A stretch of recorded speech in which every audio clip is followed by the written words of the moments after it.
So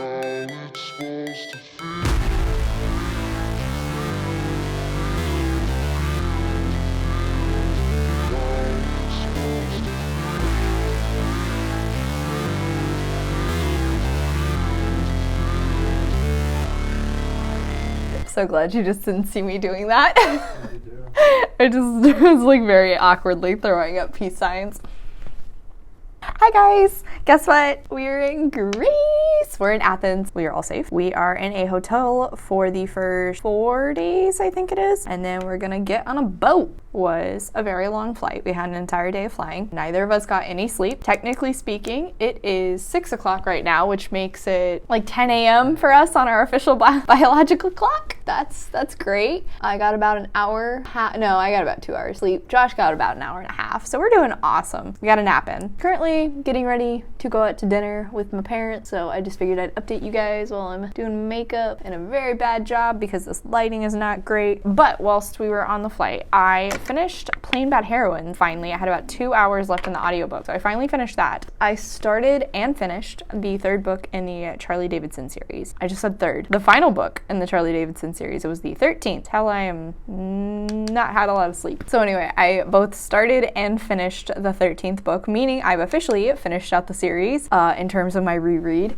Just as good. I once again just have to praise Dorinda Jones for the entire family she's created, and the plot has just developed so much from where it started, which is just crazy, and I cannot wait for the next series, which is going to be following her daughter. Apparently we're getting that. Have no idea when it's coming out, but I cannot wait. And after that, I started into the first novella, which I think is called Graveyard Shift. I'm pretty sure it's called Graveyard Shift. And so that one is following the main character, Charlie's best friend Garrett, who is taking care of her daughter. Her daughter is now 5 and way too smart for her own good. She loves drinking black coffee and reading Stephen King novels, which obviously is like totally ridiculous for a 5-year-old, but that's the whole point. And she has also mysteriously disappeared because she has a ability to go incorporeal, but she does not have control over it. So she has randomly disappeared. Garrett is freaking out and unfortunately for him has enlisted the help of his ex-girlfriend to try and find her, which I think will of course lead to some romance shenanigans as well. Definitely has the same comedy style of the Charlie Davidson series. I think seeing from Garrett's perspective is very interesting because it's not a view we've ever seen from before. However, with that being said, she does alternate perspectives between Garrett and his ex-girlfriend Marika. She's not the best at keeping 2 different perspectives straight, I've noticed. At least in like this situation, she's better in her Sunshine Vikram series with that. On top of that, I also started into First Comes a Like, which is the 3rd book in the Modern Love series. I think I'm maybe around like 30% into this one. This is another catfish romance. However, in this one, the main character Gia was catfished, and when she goes to try and meet the guy whose face was used for the catfishing, of course he has no idea who she is. He is enamored with her quite quickly. Basically starts trying to figure out who she is in the guise of being concerned she's going to be a obsessed stalker, when in reality he just like wants to get to know her. Gia is Pakistani and a hijabi, which is really cool in terms of representation. The male character, I want to say is his name? Yes, Dev,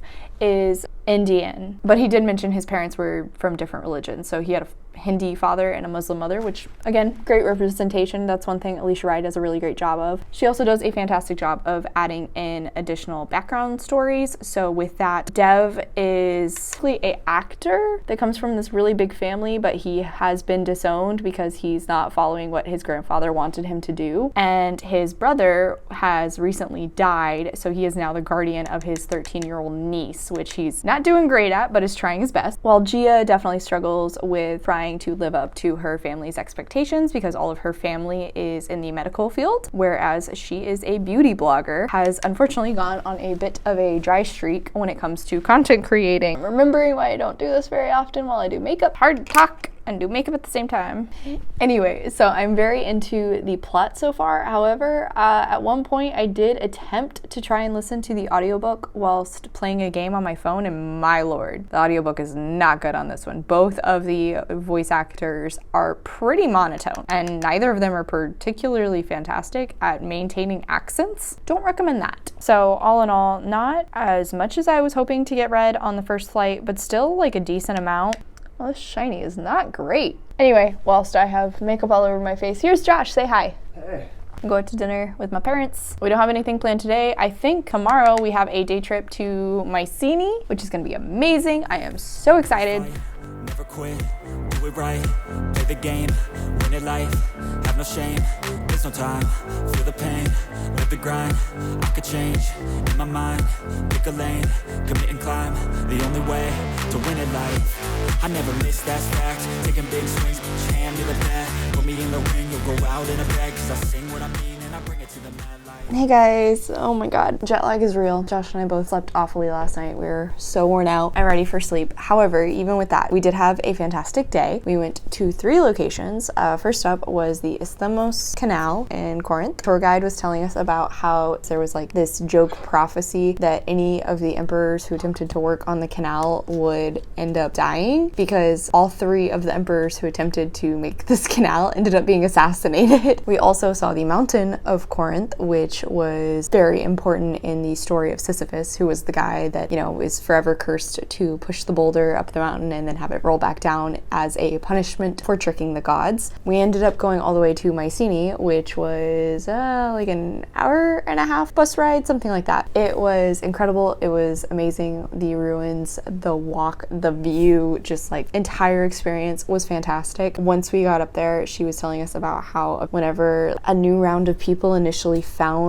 these ruins and then built off of them, they actually thought that Cyclops had to have built them because they didn't think humans were capable of building this. Saying they also had these different burial areas that we got to see. So we got to see one that was a like circular style, like pit sort of burial, and then there was another which was a beehive style, and it was all underground, which was crazy cool. It also was a treasury. I believe that one was known as the Tomb of Agamemnon, even though Agamemnon was never laid to rest there. The next place we went to, I believe, was called Epidaurus. This was an ancient amphitheater, and it was incredible. The acoustics were so cool. It was fascinating to learn about this. Our tour guide was telling us how they would often have inspiration come from like the body and the senses in particular. So like the amphitheater was basically designed after an ear, which was so cool. Museum with lots of pieces of ruins and statues, recreations, things like that. It was so awesome. Just like across the board, everything we've seen has just been fantastic and fascinating to just think about all of the history there.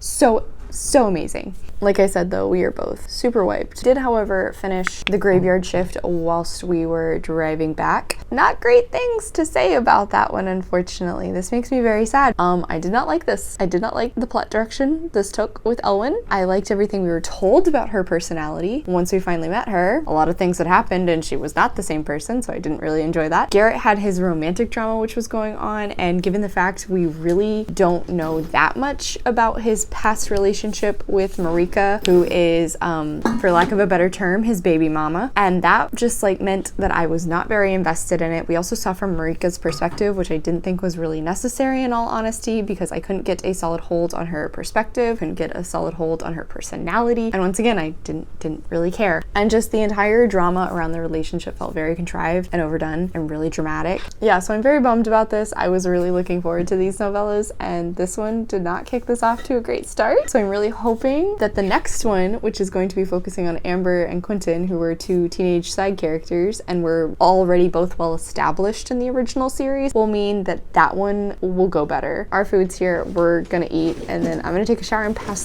the out.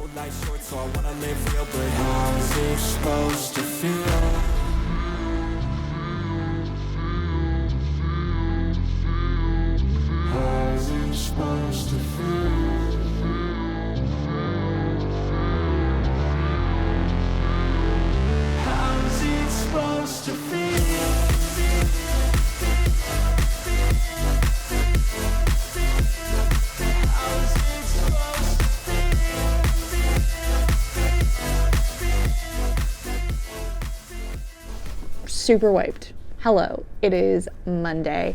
Today was absolutely amazing. We went to Delphi. So gorgeous. It was like a 2-hour bus ride, but it was fantastic. It was amazing. It was so gorgeous. I'm so glad we did that. It was so cool. Josh and I finally got a little bit of sleep last night, thank God. Had some medical assistance in that, but at least we finally got sleep.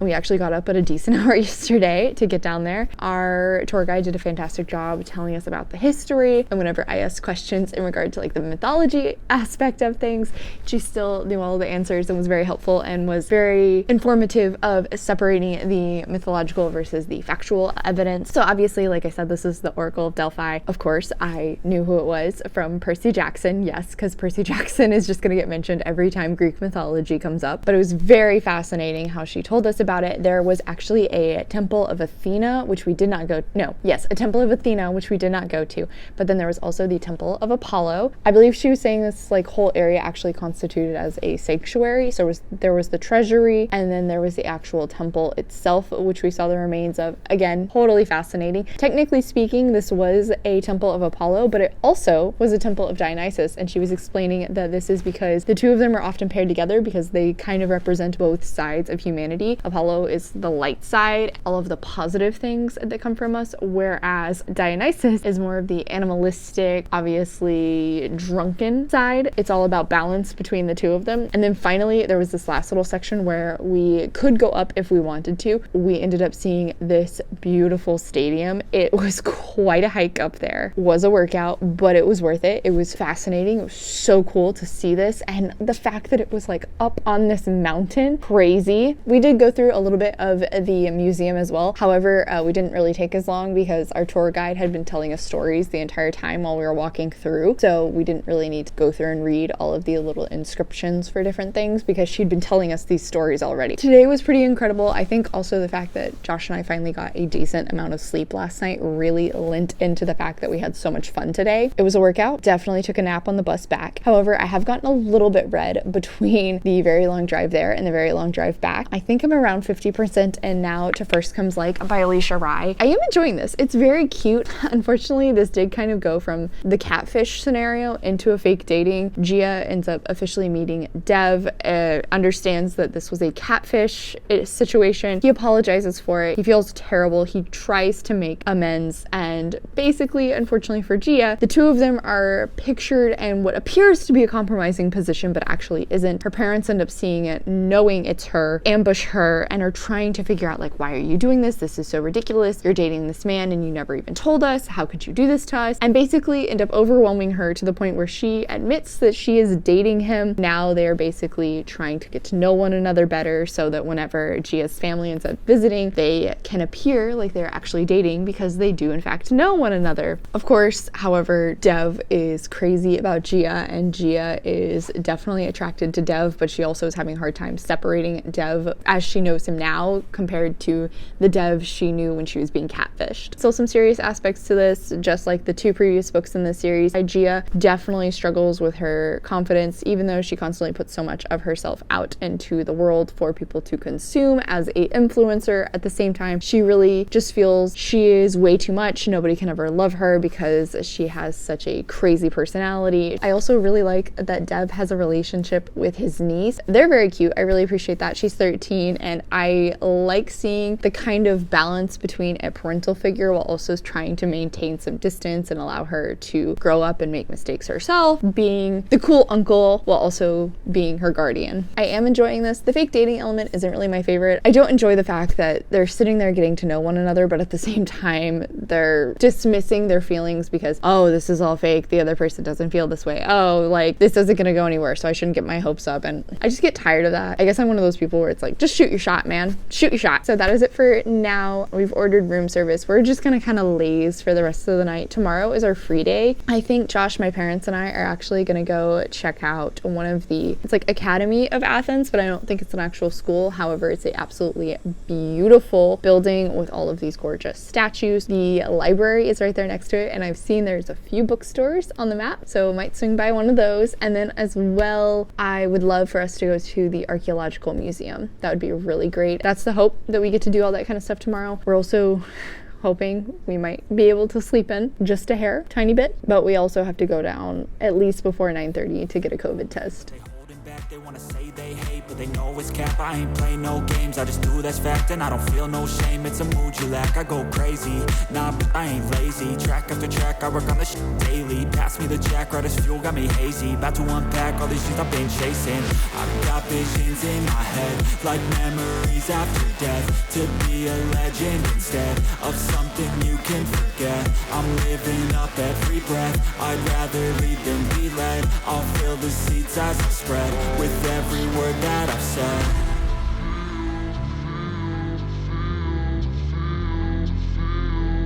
How's it supposed to feel?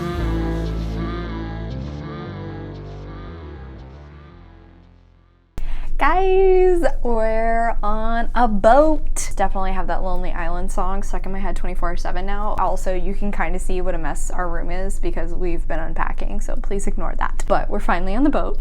It is Wednesday, so I did not update you yesterday just because jet lag is still killing Josh and I. Still didn't sleep super great last night, honestly. Better. Kind of adjusting, sort of. Yeah, it's not great. We're still at port, so that's why. Well, say hi. Hi. Tuesday, we went to a little bookstore that was nearby, and yes, obviously we're in Greece, so majority of the books were in Greek. Did not have the biggest English selection. They did have Mythos by Stephen Fry. I've been wanting to buy this for myself anyway, and since I saved a ton of money for this trip for way longer than I was initially expecting to, I decided to treat myself. It's literally about the Greek myths, and then I bought it in Greece, which just like makes it doubly fun. But today we went to the Parthenon. Also, absolutely stunning. Absolutely fascinating. Definitely pretty warm. Also, lots and lots of people. So many people. Very interesting to see everything. And then again, so glad we had a tour guide. We also got to see not the original olive tree, obviously, that Athena gave to the Athenians, but we did see the place where it's believed to have been, and there's now a new olive tree there. Then afterwards, we actually went to the Acropolis Museum. Once again, just so cool, so fascinating. Our guide walking us around, telling us about all of this stuff, seeing some of these pieces that are literally thousands upon thousands of years old. Learned that apparently a lot of this stuff is in the British Museum. And then whilst there, picked up Heroes by Stephen Fry, which is the next book in this series. This was not intentional, honestly. I did not plan to buy these books, so whenever I came to Greece, they were just the absolute perfect souvenir. So since we've been on, we had lunch, we went and checked out all of the different attractions and things. We did some swimming, and I started Into Book Lovers by Emily Henry. However, we then had to go get ready for dinner. So I got exactly 6 pages in. Already have 2 tabs, one laughing and one with a enjoyable quote. I just appreciate that so far in the prologue, basically our main character is talking about how all rom-coms and romance books are the same. She is not the lead love interest in rom-coms. She's the girlfriend in the city that gets left. I've also hit probably the 75% mark into First Comes Light. While I am enjoying this, the fake dating element has jumped now to fake marriage. Can't take him anywhere. The fake dating situation has now turned into a fake marriage. Did not see that coming. Not particularly a big fan. The way things are now escalating just feels very, very fast, and I'm not into it. I don't like that so much of their relationship now is going to be based on what their families think of them and how their families interact, and just, I don't like that. I want to just focus on the two of them getting to know one another, bonding with each other, having banter. It seems like we're not getting a ton of time with the two of them alone anymore, and I don't enjoy that. Who knows, maybe the last 25% will pull it back out, but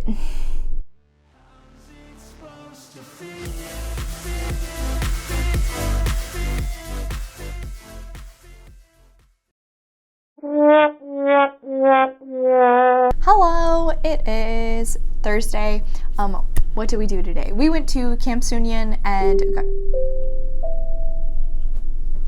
Good afternoon, ladies and or gentlemen. not. Anyway, so we went to Camp Sunyan today and got to see Poseidon's temple as well as the remains of Athena's temple. Very, very tiny amount, but the view overall was absolutely spectacular. It was very cool walking up to it. Also at that spot was where King 𝗖cie, the father of Theseus, threw himself into the sea, which is why we now have the Aegean Sea. Very easy day today. We also went up to swim in the infinity pool, which was very nice, very fancy. Definitely got a little sunburned, but it's okay. All in all, has been a very good day. We have a fancy dinner tonight at the chef's table. However, I think everything comes with a wine pairing, and I am not a wine person, so this is gonna be very interesting. Another news, I did finish First Comes Like today on the bus ride back. I liked this. By the end, I think this book weirdly felt like it went way too fast and also took way too much time. I really enjoyed Gia's characterization on the whole, and then on the opposite side with Dev, at the beginning I was very intrigued by everything we learned about him, but by the end of the book it felt like he had very little personality, and just as though everything we'd been shown thus far wasn't really shining through anymore. It just didn't build very well for me. I do think they were both pretty cute. There were some small intimate moments between one another that were very adorable and wholesome, but again, I wanted more. I think that's like the underlying thing throughout this entire book, was it was very surface level. The third act drama was both completely pointless and made absolutely perfect sense with everything that had been established to us thus far, but I hated it because it seemed so stupid given the fact how far into the relationship they were now. Like I said, this weirdly moved very fast in some aspects and very slow in other. Not the best way to end a romance trilogy. However, at least I finished a romance series, so that's something. Got a little bit further into Book Lovers while we were at the pool. I am currently at chapter 3. I do like Charlie in the very little bit we saw of him in the prologue. This also has a ton of pop culture references. Some of them I think will date this book in the future, but at the same time, there's been some references that are 30 to 50 years old, not quite the same. I could see that being a turnoff for some people, but personally I tend to reference pop culture a lot in my own life, so I can kind of understand how it's being utilized here and how it feels pretty natural to someone like me. I do love Emily Henry's writing. I think the color that I have most right now in terms of tabbing is just funny moments. Also very, very relatable lines in terms of Nora being kind of job obsessed and the fact that she is often vilified in romance stories because that sort of a person is never the one who gets the happy ever after, but obviously that's gonna change here. It got better. It got so much better, y'all. Entire library on this boat. Even more, there's a little book trade out thing. I don't have any books to trade, but I have found 3 books I would be interested in taking if I can get my hands on another book.